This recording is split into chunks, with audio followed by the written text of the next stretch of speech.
Primera carta de Pablo a los Corintios, capítulo 16.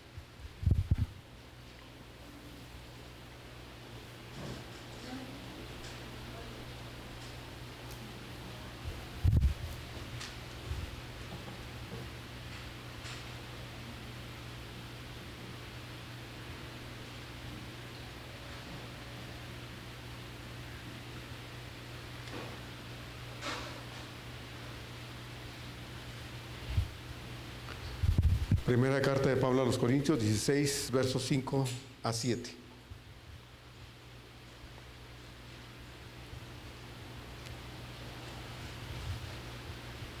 Primera de Corintios 16, 5 a 7.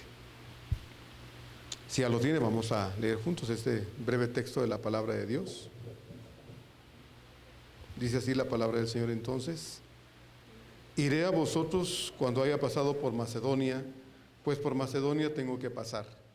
Y podrá ser que me quede con vosotros o aún pase el invierno para que vosotros me encaminéis a donde haya de ir.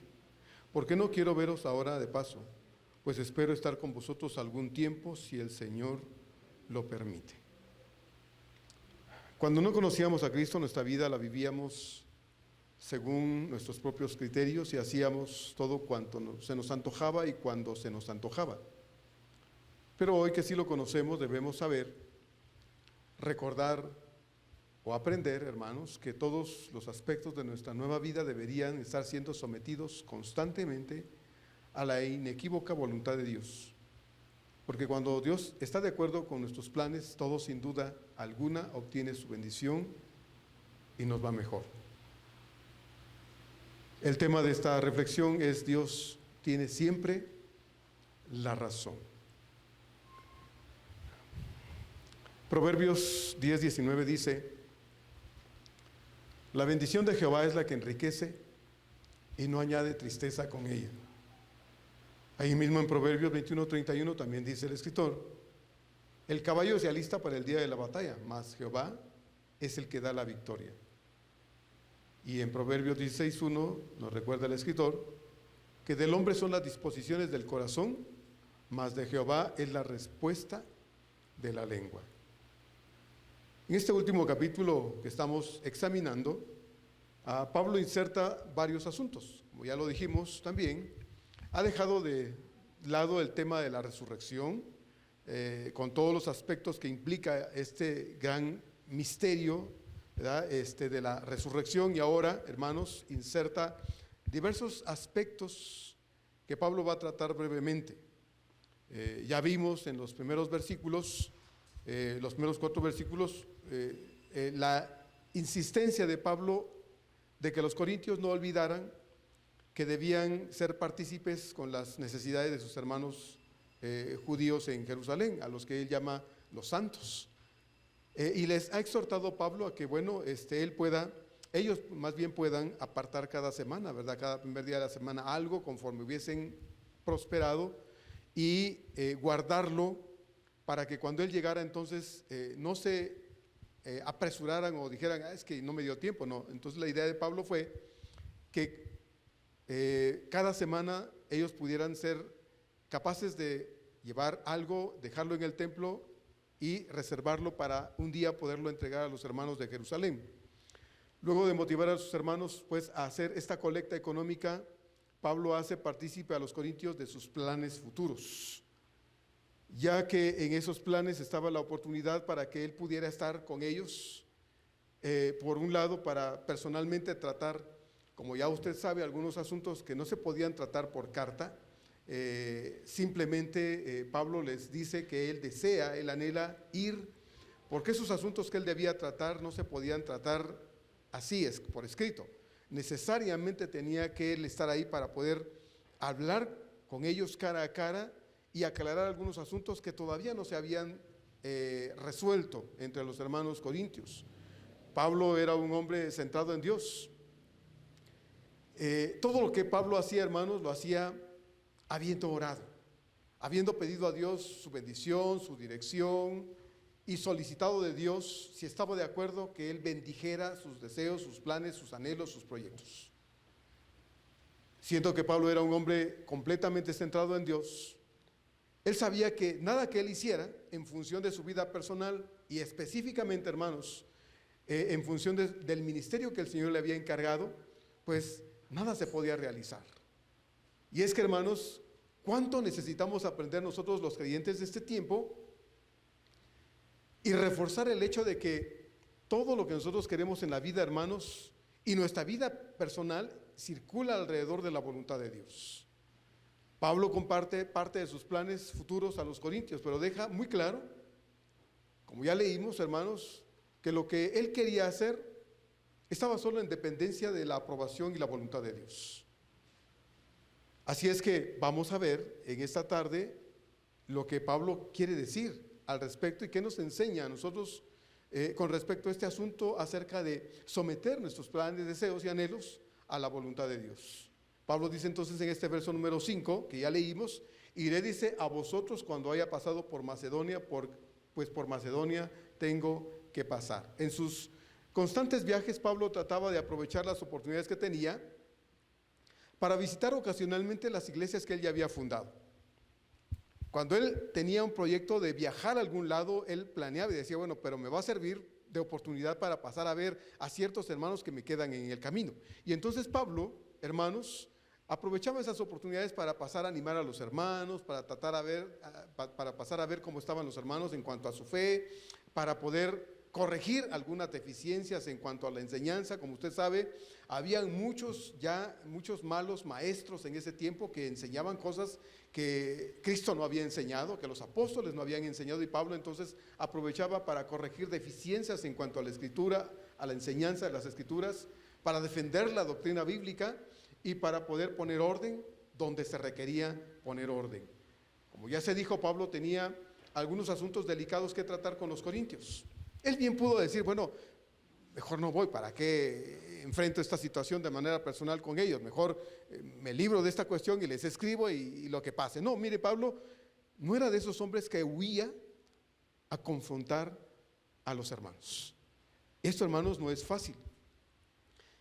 Darnos un abrazo, darnos un beso, decirnos cosas bonitas cuando las cosas están bien, es fácil, ¿verdad? Pero cuando surgen problemas en la iglesia y tenemos a veces que ver a alguien a los ojos porque algo está haciendo que no está bien, hermanos, es muy, muy complicado. Enfrentar problemas entre nosotros no es cosa fácil, hermanos, pero hay que hacerlo, hay que hacerlo. Yo les he dicho a los hermanos, cuando he tenido que enfrentar algún problema, les digo, hermanos, mire, no hubiera querido citarlo, venirle a ver para tratar esta cuestión, pero no puedo pasar por alto esto, no puedo. Y entonces empezamos a tratar la cuestión y, bueno, bendito Dios, porque en muchos casos ha habido una buena reacción, como alguna vez le dije, ha habido quienes se han enojado, ¿verdad? Y nos han dicho de cosas, ¿verdad? Porque obviamente a quien le gusta que se metan en su vida. Pero cuando se trata de ser miembro de una iglesia, y cuando algo, hermanos, estamos haciendo mal y está afectando a la iglesia y lo sabemos y lo tenemos que confrontar, disculpe, pero perdone. Lo vamos a buscar y vamos a confrontarlo, porque así se deben hacer las cosas. La reacción, la respuesta será de usted, ¿verdad? Y queremos que cuando eso pase, ojalá, ¿verdad? Le pedimos a Dios que no, pero si tuviésemos que hacerlo, lo vamos a hacer. Y pedimos a Dios que cuando eso suceda, usted oiga a Dios, oiga a Dios. Eso es lo que Pablo quería hacer. Pablo escribió, como ya lo vimos en esta carta, casi 16 capítulos. Pablo escribió una serie de conflictos que había en la iglesia. Pablo escribió para poder corregir esas cosas. Pero hubieron algunas cosas que Pablo no quiso tratar por carta. Así es que Pablo tenía que ir a la iglesia, allá a la ciudad de Corinto, enfrentar estos problemas con estos hermanos, y había que hacerlo. Y Pablo le dice que él quería ir para resolver estas cosas pendientes y anhelaba que llegara el momento para que eso pudiera suceder. Esos conflictos debían resolverse. Así es que había que ir, buscar a estos hermanos y resolver las cosas que estaban pendientes todavía. Pablo dice con mucha seguridad, iré a vosotros. Sabemos que luego de un ministerio prolongado en Éfeso de 3 años, Pablo decidió escribir esta carta a los corintios y enviarla por medio de Timoteo. Pablo hubiera querido salir prácticamente detrás de Timoteo para estar con los hermanos corintios, pero no pudo. Había muchas cosas que atender en la ciudad de los Efesios, con los hermanos efesios, así es de que se quedó ahí más tiempo. Y después de un tiempo es que Pablo les escribe, Pablo al escribir esta carta les dice a ellos: hermanos, después de un tiempo yo quiero buscarlos, quiero estar con ustedes, pero quiero ir y resolver las cosas que están pendientes entre ustedes. Mi anhelo es ir con ustedes, mi deseo es estar con ustedes. Quiero con todo mi corazón estar allí, porque estos asuntos que están pendientes de ustedes no se pueden quedar así simplemente. Podemos pensar que las cosas pudieran resolverse por sí mismas, pero Pablo estaba seguro que esto no se resolvería por sí mismo. Había que ir, confrontar las cosas, confrontar a los hermanos y entonces esperar que en el Señor los problemas se pudieran resolver. El verso 6, por eso dice Pablo entonces: y podrá ser, dice Pablo, que me quede con vosotros o aún pase el invierno, para que vosotros me encaminéis a donde haya de ir. La confianza que Pablo tenía con los corintios, a pesar de los problemas que allí había, era una confianza profunda y sincera. Regularmente Pablo no se hospedaba en hoteles. Pablo no tenía los recursos para decir, llegando a la ciudad, me voy a hospedar en un hotel. Usted sabe, Pablo vivía con muchas limitaciones económicas. La Escritura nos dice, porque Pablo jamás se queja, hermanos. Jamás. Usted lea las cartas de Pablo y jamás Pablo va a decir: es que, hermanos, por favor, yo ya no tengo ni para un chicle. No, Pablo nunca dijo nada. Pero cuando Pablo recibió algunas ofrendas, Pablo dijo: doy gracias a Dios porque al fin han revivido su cuidado de mí.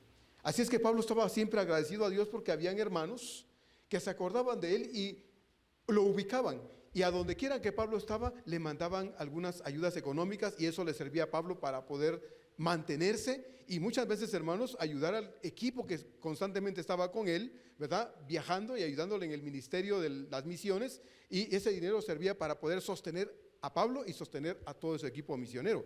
Pero Pablo era un hombre que no se quejaba, hermanos. Simplemente oraba y confiaba en que Dios de alguna manera supliría lo que le hiciera falta. Así es que Pablo no llegaba a una ciudad y se hospedaba en un hotel. Pablo se hospedaba en la casa de los hermanos. Ellos le abrían sus puertas y compartían un espacio con Pablo y le daban de comer y ayudaban a Pablo y a su equipo misionero también. No sabemos con exactitud cuánto implicaba aquel me quede con vosotros o aún pase el invierno. No sabemos. Pablo nos dice que este implica semanas o meses. No lo sabemos. Lo que sí sabemos es que Pablo dice que él deseaba quedarse cuando llegara con los corintios un tiempo que podía ser indefinido. El objetivo de esto era que Pablo quería tener la calma para poder hablar con los hermanos, tratar los asuntos pendientes y procurar de alguna forma que estos se pudieran resolver. Lo que sí sabemos es que Pablo les comunica lo que él tenía planeado hacer.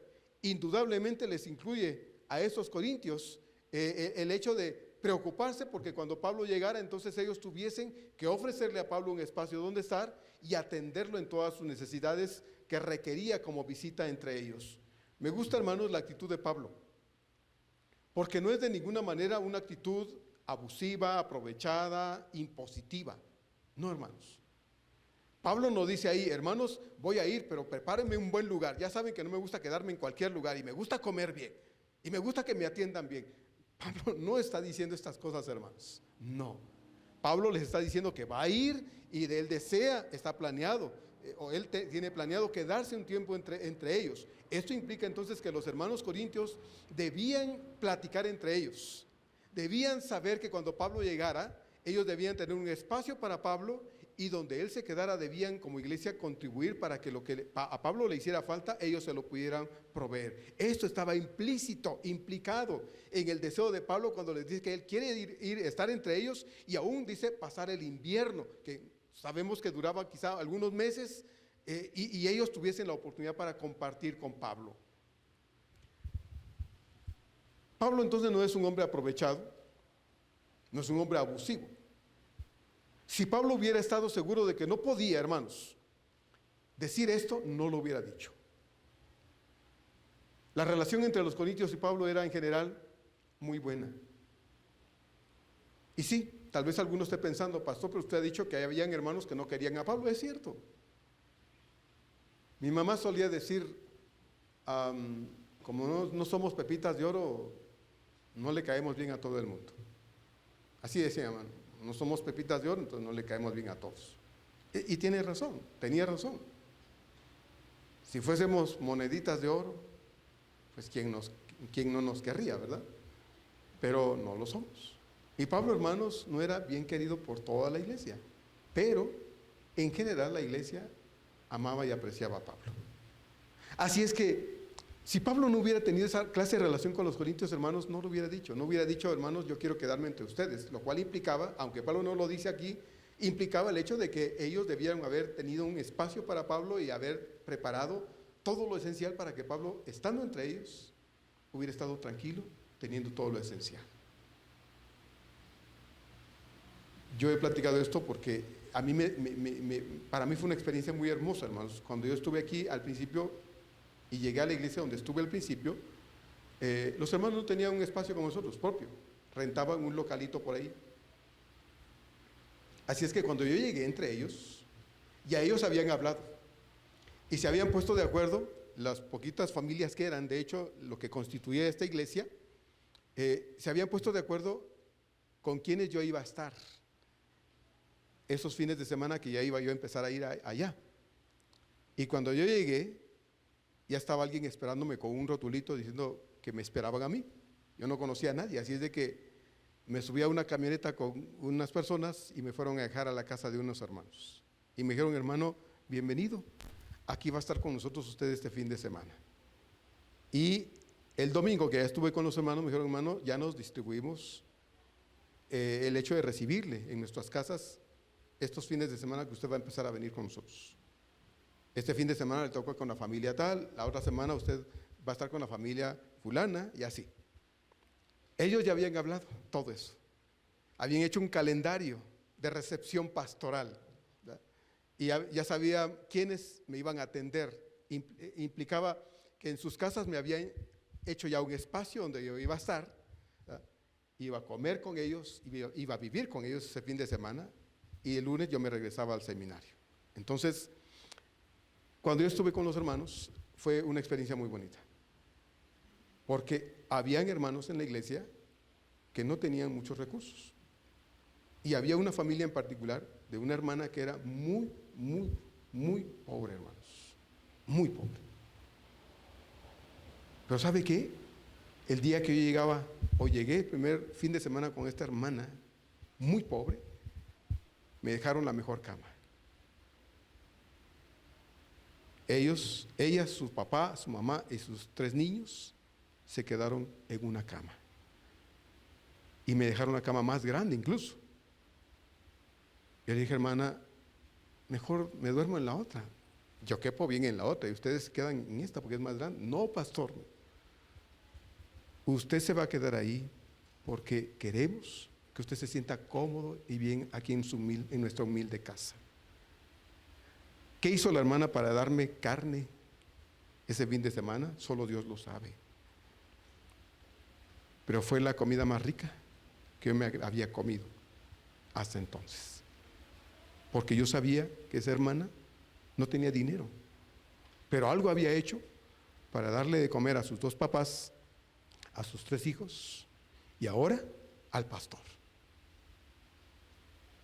Y todavía, cuando yo abrí mi maleta, ese lunes en el seminario iban 2 cajas de camotitos, porque ella vendía sus camotitos en la autopista. De eso vivía la hermana.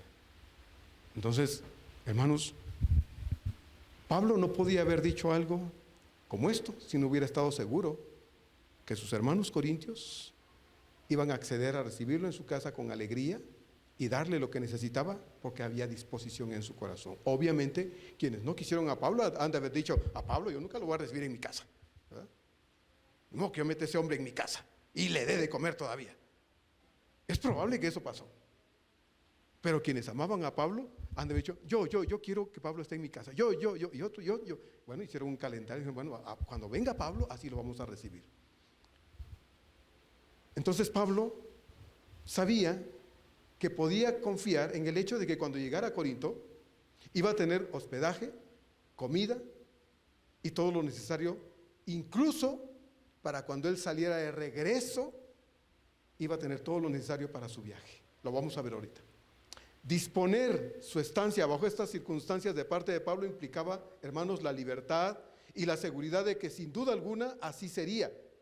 Así que las condiciones se daban favorablemente para que Pablo, hermanos, llegara a Corinto y de ahí se dirigiera a Jerusalén como tenía planeado hacerlo. Estos viajes en aquel entonces se podían hacer por tierra. La gente que no tenía dinero, de acuerdo a los historiadores, pues caminaban, ¿no? Algunos incluso podían disponer de algún medio de transporte animal y podían viajar. Pero la mayoría de las personas, hermanos, por pobreza, por falta de recursos, caminaban grandes distancias. La mejor forma de viajar, más cómoda y más rápida, era por barco. Los costos eran elevados, pero en el caso de las circunstancias como viajaría Pablo con los que iban a ser comisionados por la iglesia, como ya lo vimos en los versos anteriores, para llevar el dinero recaudado para los santos en Jerusalén, la mejor forma y la forma más segura de transportar esa cantidad de dinero, hermanos, sería por barco. Así es que Pablo insiste en el hecho de que él desea que los hermanos se preparen para recibirlo, pero se preparen también para despedirlo de la forma correcta. Dice, para que vosotros, dice entonces en el verso número 6, me encaminéis a donde haya de ir. La expresión que Pablo usa, encaminéis, no significa específicamente o solo me acompañen y me vayan a dejar a donde yo voy a tomar el barco o a donde voy a tomar el autobús en todo caso, ¿verdad? Para irme. No significa eso específicamente. La expresión me encaminéis significa que Pablo les está pidiendo que cuando él se fuera, hermanos, debían tener los recursos suficientes, los viáticos, las provisiones, para que él pudiera emprender el viaje de regreso. Imagínense estas cosas, hermanos. Pablo les dice entonces, yo voy a ir con ustedes, planeo estar un tiempo con ustedes y de ser posible pasar el invierno con ustedes. Ya dijimos entonces que esto implicaba que los corintios debían tener un espacio donde Pablo pudiera vivir, darle de comer a Pablo, sostenerlo en sus necesidades a él y a su equipo, y cuando Pablo saliera de regreso, darle lo suficiente económicamente y todas las provisiones necesarias para que él pudiera irse. Eso significa la palabra encaminar. Así es que de ninguna manera Pablo está abusando entonces aquí de su relación y amistad con estos creyentes corintios. Ellos habían sido bien enseñados a ser generosos, a ser compartidos, y en el caso de Pablo y la relación que ellos tenían con él, sabían que él era un hombre sin recursos. Era un hombre, un siervo de Dios que dependía de la ayuda de las iglesias. Así que lo que Pablo hace con toda consideración y respeto es avisarles, recordarles que su llegada entre ellos representaría para los corintios que debían hacerse cargo al 100% de su mantenimiento, de sus gastos cuando él saliera a otro lugar. Y aunque parezca difícil de entender, hermanos, así era la relación al menos con estos cristianos corintios, y ellos no tenían ningún problema con eso, ningún problema. Hoy se dan en muchos casos ministerios bivocacionales. Tal vez usted ha oído esa clase de ministerio. Hay pastores, ministros bivocacionales, es decir, pastores que tienen un ministerio pastoral con alguna iglesia, pero acá, a la vez tienen un trabajo secular. Fueron llamados, ¿verdad? Teniendo un trabajo allá afuera, se involucraron en la obra y sintieron que Dios los estaba llamando y debían ellos trabajar en la obra como pastores, y lo están haciendo. No dejaron de trabajar afuera, tienen su trabajo allá afuera, pero ministran en la iglesia. Muchos de ellos, por esta misma situación, han decidido no aceptar un sueldo. Yo conozco pastores bivocacionales que se mantienen con el sueldo que obtienen de su trabajo secular, y a la iglesia le sirven y dicen, no, gracias, no necesito que me den nada. Ganan suficiente como para servir al Señor en la iglesia, y la iglesia pues no gasta en ese sentido. Hay otros pastores que son bivocacionales también, trabajan allá afuera y la iglesia les paga un sueldo también. Y así funcionan, así trabajan. Esa es la relación que estos pastores tienen con sus iglesias, y así son. Pablo no tenía, hermano, ningún trabajo secular, ya lo sabemos. Aunque tenía un oficio, como él mismo lo ha dicho, en el libro de los Hechos él dice que él tenía un oficio que era el de hacer tiendas. Ocasionalmente Pablo, hermanos, por su situación económica, tenía que detener a veces su trabajo ministerial, y teniendo algunos recursos, sabiendo que se le iban a acabar, él no se sentaba de brazos cruzados a decir, a ver cuándo me mandan dinero. Estos hermanos creen que yo como aire o qué. No, Pablo no pensaba así, hermanos, créanme que no. Pero Pablo confiaba en el hecho de que si Dios le daba unos recursos y veía que la situación se estaba poniendo a veces un poco complicada, Pablo entonces usaba ese dinero, compraba materia prima y se ponía a trabajar haciendo tiendas y las vendía. Y con la obtención de los recursos de la venta de esas tiendas, Pablo se automantenía y sostenía su equipo de trabajo. Así es que Pablo, hermanos, entonces no tenía ningún trabajo secular. Su economía era una economía generalmente precaria, pero Pablo confiaba en Dios. Sabía que del desarrollo de su ministerio, hermanos, y su llamado al Señor, el Señor que le había llamado para servirle no lo abandonaría, no lo había dejado hasta ese momento y no lo haría. Los gastos de sus viajes eran cubiertos con regularidad, hermanos, con dinero que provenía de iglesias, que como dije hace un momento lo buscaban, lo ubicaban y le mandaban ofrendas económicas. Él podía con toda confianza, hermanos, recordarle a los corintios entonces que si él llegaba entre ellos, eso significaría que tendrían que darle alojamiento, comida y cuando saliera ayudarle con sus viáticos. A donde, dice Pablo, haya de ir. A donde haya de ir.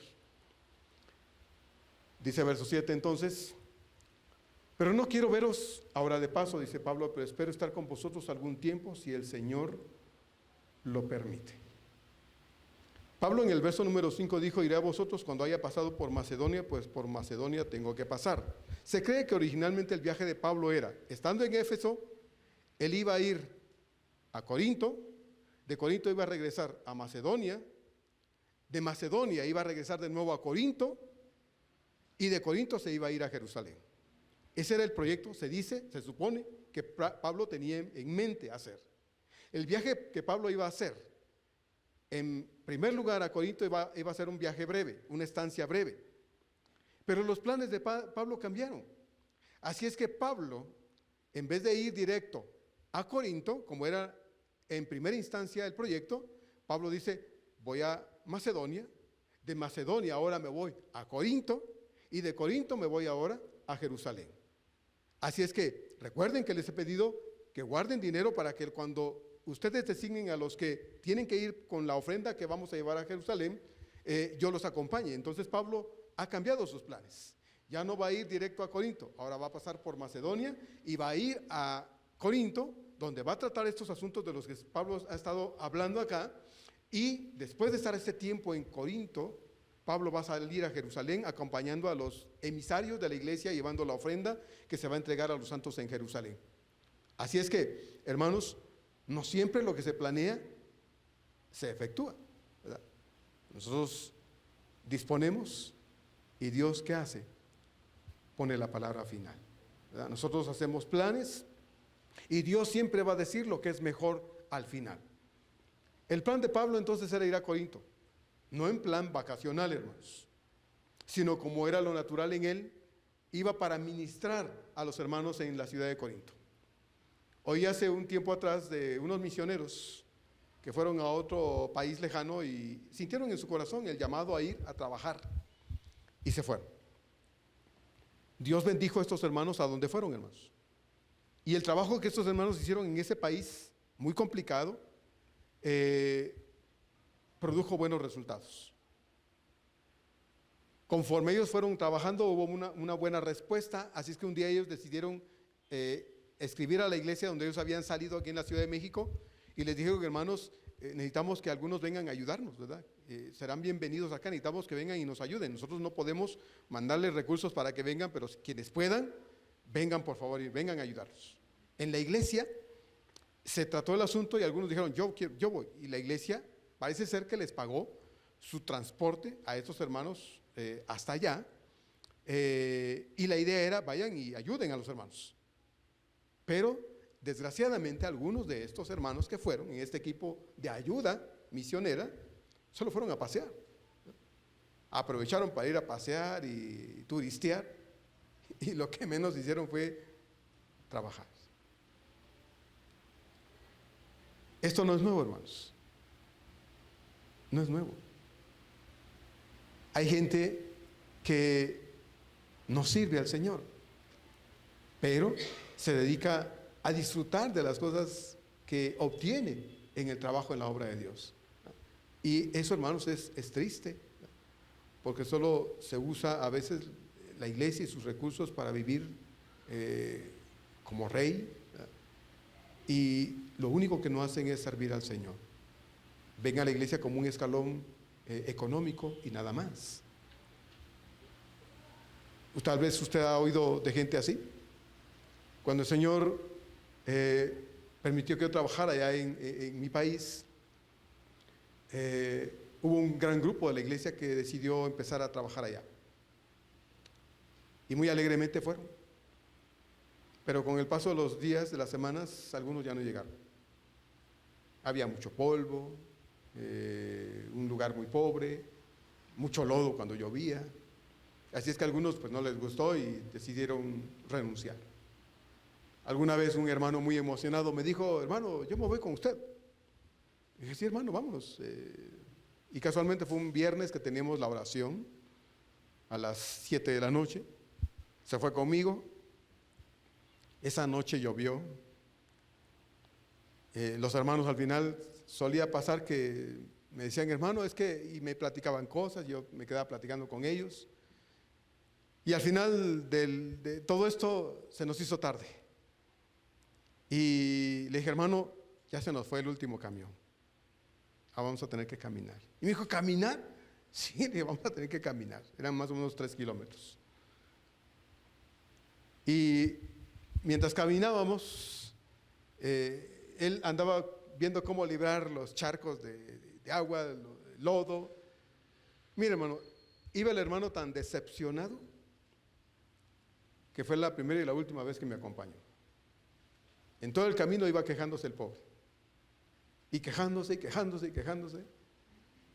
Y ya nunca más volvió. Así que Pablo no pensaba ir de vacaciones, hermanos. Pablo no estaba pensando en su año sabático, en puentes vacacionales, y menos Pablo pensaba en que un día se iba a jubilar. Nunca atravesó ninguna de estas ideas o pensamientos en la mente y el corazón de Pablo. Para Pablo el tiempo era oro en su servicio a Dios. Y como ustedes saben, aun cuando estuvo preso, Pablo aprovechó para predicar el Evangelio. Presentó el Evangelio a sus custodios, ahí recibía visitas para dar instrucciones, ahí escribió algunas de las cartas más importantes que encontramos en la Biblia, ahí predicaba el Evangelio. Así es que nunca Pablo utilizó un momento de su vida para decir: me voy a descansar, ya estoy cansado. No. Pablo siempre aprovechó cada momento de su vida para servir al Señor. Su viaje a Corinto entonces tenía un objetivo: ministrar a aquellos cristianos, resolver algunos pendientes que no se podían resolver sino yendo él personalmente allá, y alentar a aquella iglesia y, de ser posible, hermanos, recibir de manos de ellos la ofrenda para los santos en Jerusalén y llevarla junto con los emisarios de la iglesia hasta esta ciudad. Ahora bien, todos estos planes, hermanos, y deseos y proyectos en la vida de Pablo eran muy buenos, muy buenos. Lo que él tenía y pensaba hacer tenían una correcta y buena finalidad: que el reino de Dios avanzara y creciera. Sin embargo, aunque este era su objetivo, esta era la finalidad de Pablo, Pablo sabía por experiencia propia, hermanos, que aunque la finalidad muchas veces de sus planes y proyectos y deseos, aún relacionados con la obra de Dios, pueden ser muy buenos o parecer perfectos, y que sin duda alguna Dios los ha de bendecir y prosperar porque tienen que ver con su obra, no siempre, hermanos, sucede así. No siempre. Luego de expresarles a los corintios lo que él deseaba hacer, dice con estas palabras lo que él también estaba convencido que era, hermanos, la clave de todo su trabajo, al menos en la vida de Pablo, de todos sus deseos, de todos sus anhelos y propósitos personales. Él dice al final del verso 7: si el Señor lo permite, si Dios lo quiere. Cuando Pablo inició su segundo viaje misionero, usted lo puede ver ahí en Hechos capítulo 16. Pablo se despidió, se da el conflicto aquel con Bernabé y se divide el equipo misionero. Pablo toma a Silas y se va junto con Silas y Lucas. Por otro lado, Pablo decidió que querían ir y predicar en el norte. Y dice que entonces el Espíritu les prohibió hablar la palabra de Dios. Dice, les fue prohibido, dice en Hechos 16:6, les fue prohibido por el Espíritu Santo hablar la palabra en Asia. Y cuando llegaron a Misia, dice, intentando ir a Bitinia, el Espíritu Santo tampoco les permitió la predicación del Evangelio. Pero se fueron entonces como en dirección al oeste, y dice entonces llegaron a Troas. Y mientras estaban en esta ciudad, en Troya, que es un nombre más conocido, cuando estaban allí, Pablo tuvo un sueño. Y en el sueño, Pablo vio a un varón macedonio que le decía, pasa a Macedonia y ayúdanos. Y Lucas dice entonces ahí en Hechos 16:10, cuando vio la visión, enseguida dice, procuramos partir hacia Macedonia, dando por cierto que Dios nos llamaba para que les anunciásemos el Evangelio. Pablo quiso ir al norte y el Espíritu de Dios dijo, no. Quisieron irse al sur y el Espíritu Santo dijo, no. Quisieron irse al este y el Espíritu Santo les dijo, no.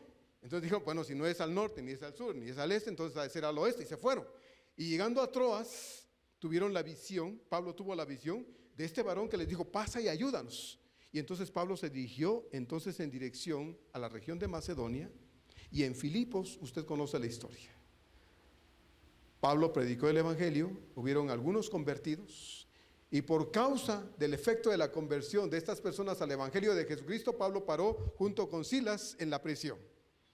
Y ahí en la prisión se da aquel asunto del terremoto, y aquel carcelero se quiso suicidar porque sabía que, bueno, las cadenas de todos los presos se habían soltado, y cuando él vio la cárcel botada y las puertas abiertas, dijo, ya se me fueron todos. Y la suerte del carcelero era finalmente pagar su vida, el descuido y el que aquellos se hubieran escapado. Se iba a matar, y entonces Pablo, cuando vio que aquel se iba a suicidar, le dijo, no te hagas daño, aquí estamos. Y aquel, dice, tomando una lámpara, se dirigió adentro y vio que todos estaban ahí. Y entonces recuerda usted ese texto tan hermoso. Les dice, ¿qué debo hacer para ser salvo? Y Pablo le dijo, cree en el Señor Jesucristo y serás salvo tú y toda tu casa. Y fueron los primeros convertidos allí en Filipos, hermanos. El carcelero y toda su familia.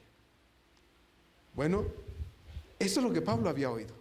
Eso es lo que Pablo había visto en su visión, estando en Troas, en Troya. Pasa a Macedonia y ayúdanos. Pablo sabía, hermanos, con exactitud que aunque los planes eran buenos, correctos y con un propósito correcto, si Dios no está de acuerdo, entonces no funciona. No funciona. Antes de conocer a Cristo, cada uno de nosotros, hermanos, solíamos, como dije al principio, hacer lo que queríamos, cuando queríamos, como se nos antojaba. Hermanos, ¿a quién le pedíamos consejo? ¿A quién nos acercábamos a preguntarle si lo que queríamos hacer estaba bien o no? ¿A quién le preguntábamos si estaba de acuerdo con lo que queríamos hacer? A nadie. Hacíamos lo que se nos antojaba. Esa era la forma en que vivíamos antes de conocer al Señor, pero ahora que lo conocemos, hermanos, toda nuestra vida, cada asunto de nuestra vida, todo debíamos consultarlo con nuestro Señor. Deberíamos preguntarle a Él antes de proceder con las cosas que planeamos, que ideamos, que proyectamos. ¿No le parece? Deberíamos hacerlo.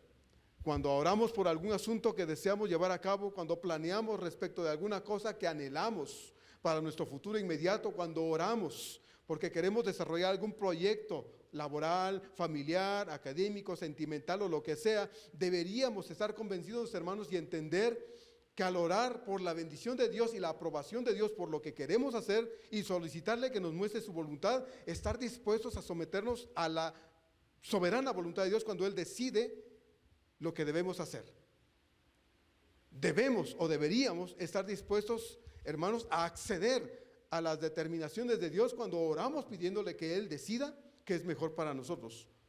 Tal vez no todos, pero sí muchos de nosotros, hermanos, nos hemos molestado en algún momento de nuestra existencia en el pasado, cuando al orar por algún asunto la respuesta de Dios ha sido no. Y abierta y claramente lo vemos y sabemos que Dios no está de acuerdo porque todo se nos complica, todo se cierra, todo se hace difícil. Y decimos, Dios, pero entonces ¿por qué he orado? ¿Para qué me sirve orar si ahora que yo quiero, las cosas se están complicando? Bueno, ¿no oraste? ¿No le pediste a Dios eso precisamente? ¿No le dijiste, Señor, si estás de acuerdo, entonces muéstrame? Dios te está diciendo que no está de acuerdo porque se está complicando, se está haciendo difícil. Actualmente yo tengo un proyecto con Dios, familiar, y se me ha complicado. Y yo le he estado diciendo a Dios, Señor, ¿será que tu voluntad es que no se haga? ¿Será que tú no quieres que se haga, Señor? Y estoy en ese proceso, estoy orando. Vamos a ver qué se puede hacer. Vamos a ver qué otras cosas se pueden efectuar, qué debemos hacer. Pero si las cosas siguen complicándose, probablemente es, después de que estamos orando, es que Dios dice, no es ahora. No es ahora. No lo sé. Pero hermanos, nosotros deberíamos tener esa actitud de disposición. Después de orar y decirle al Señor, gracias Señor, eso es lo que pedí.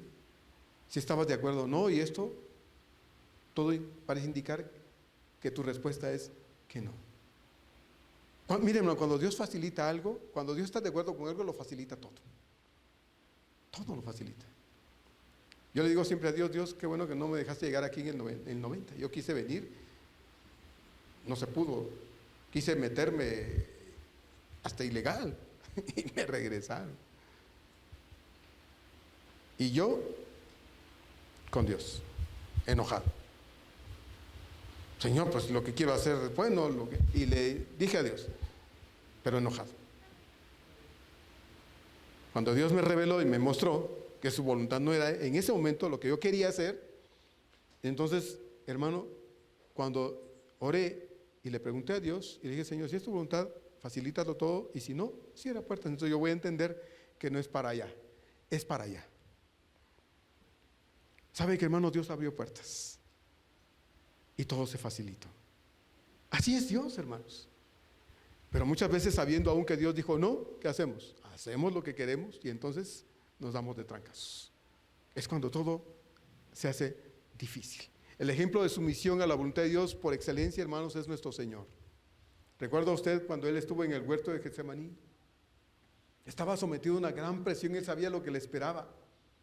Él estaba orando, le dijo a sus discípulos, quédense aquí.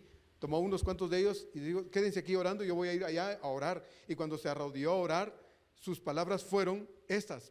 Mateo 26:39 registra esto, dice, yendo un poco adelante se postró sobre su rostro orando y diciendo, Padre mío, si es posible, pase de mí esta copa. Y luego dijo, pero no sea como yo quiero, sino como tú.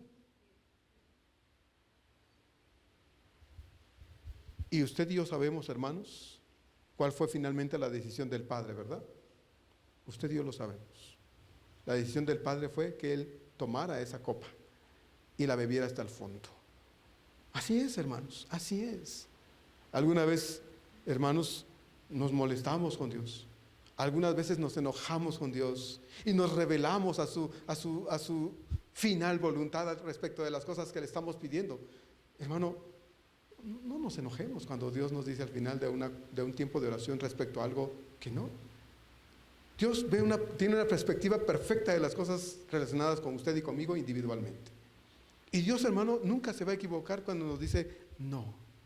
Pero cuando nosotros nos entercamos en hacer nuestra voluntad sabiendo que Dios ya dijo algo contrario a lo que yo quiero hacer y lo hago, hermano, es tan duro, tan difícil y tan amargo al final. Porque nunca algo fuera de la voluntad de Dios va a traer bendición a nuestra vida. Jamás, hermanos, jamás. Yo personalmente aprendí que de verdad Dios no se equivoca, hermanos. Él conoce nuestras intenciones. Y estas pueden ser correctas. Estas pueden ser aplaudibles, loables, pero si Dios dice no, entonces bien haríamos en estar contentos y en paz. Porque Dios sí ve lo que nosotros no vemos en el porvenir de nuestra vida. Pablo tenía buenas y correctas intenciones en todo lo que quería hacer. Sí, pero había aprendido que si él oraba pidiendo la voluntad y la aprobación de Dios a sus planes, el Altísimo no se equivocaría en las decisiones que tomaba respecto a Pablo, su vida y su ministerio. Si el Señor, dice Pablo, lo permite. Eso es lo que yo quiero hacer, dice Pablo. Ya lo leímos. Quiero ir con ustedes, quiero estar con ustedes, quiero pasar un tiempo con ustedes, y si es posible y tengo que pasar el invierno con ustedes, voy a ir y voy a estar allá y quiero ir, pero si Dios lo permite. Esas palabras, hermanos, si Dios lo permite, no son solo palabras bonitas, palabras evangélicas bonitas. Deben ser, hermanos, palabras sinceras y deben ser palabras entendidas, bien claras con respecto a que nuestra vida como hijos de Dios depende ciertamente de la voluntad de Dios. Y deberíamos, como disciplina, como principio eterno para nosotros en lo individual, entender que nos va a ir mejor cuando, al someter nuestra vida y nuestros planes y todos los deseos de nuestra existencia a la voluntad de Dios, estar de verdad, hermanos, dispuestos a agradecer a Dios cuando oímos que la decisión final de Dios no es lo que quisiéramos que hubiera sido. Estar contentos y dispuestos a decirle: Señor, gracias, no te equivocas, no es ahora, tal vez será después. Y si definitivamente la respuesta de Dios es un no absoluto, aún ahí, a pesar de todo, estar dispuestos a agradecerle a Dios. Aquí cantamos cantos como: su voluntad da gozo a la vida, es fuente de la bendición, ¿verdad? Lo cantamos hace 8 días y es muy bonito el canto, pero debe ser más que un canto, hermanos. Y palabras bonitas expresadas con música. Debe ser la realidad de cada uno de nosotros en la práctica. Jeremías 29:11 concluye diciendo: porque yo sé los pensamientos que tengo acerca de vosotros, dice Jehová, pensamientos de paz y no de mal, para daros el fin que esperáis. Dios, hermanos, no se equivoca en las decisiones que toma respecto de nuestra vida. Debemos aprender a estar contentos, agradecidos con Dios, porque en el soberano cuidado que Él tiene de nuestra vida, hermanos, Él va a tomar las mejores decisiones. Y cuando nosotros oramos pidiéndole a Dios: Señor, danos tu bendición en esto, si Él no está dispuesto, debemos estar nosotros dispuestos entonces, en respuesta a ese amor de Dios revelado de esta forma, a estar agradecidos y a decirle: Señor, tú no te equivocas. No me gusta, no me hace muy feliz esto, pero sé que tú no te equivocas. Gracias, Señor. Así es que ojalá en la práctica nosotros podamos, Señor, hermanos, al decirle al Señor que sea conforme Él quiere, en la práctica nosotros podamos entonces reconocer que Dios no se va a equivocar jamás. Que Dios nos ayude y nos permita experimentar esta clase de actitud, ¿verdad?, cuando las respuestas de Dios entonces no son las que quisiéramos escuchar. Vamos a dar gracias a Dios finalmente por esta forma de actuar de Dios para con nosotros cada día. Amado Dios, tú eres tan bueno con nosotros de verdad. Pues en la vida que vivimos todos los días, Señor, dependemos de lo que tú quieres o no quieres para nosotros. Tú, Señor, no te equivocas, tienes una perspectiva perfecta de nuestra vida, Señor, en lo que nos resta de existencia. Y aunque, Señor, no solemos en realidad, Padre, someter todo a ti, queremos aprender, Señor, a depender de ti en las cosas que queremos hacer todos los días. Y aprender, Señor, que cuando dices algo contrario a lo que nuestros deseos son, Padre, no es porque no nos ames. La primera reacción, Señor, cuando nosotros oímos un no de tu parte es enojarnos, a indisponernos, Señor, para obedecerte, y entonces caemos en el error muchas veces de hacer lo que queremos, y cuando sufrimos las consecuencias de nuestras malas decisiones, finalmente te culpamos, Señor, cuando tú eres el menos culpable de nuestros sufrimientos cuando tomamos malas decisiones. Señor, permítenos aprender que cuando hacemos lo que tú dices nos va mejor. Así dice tu palabra, tú tienes planes de bien y no de mal. Así es que permítenos, Señor, te lo rogamos con todo nuestro corazón, aprender a gozarnos en tus decisiones, porque cuando lo hacemos, Señor, la vida la vivimos de otra forma, y la paz tuya, Señor, como dice tu palabra, gobierna y abunda en nuestro corazón.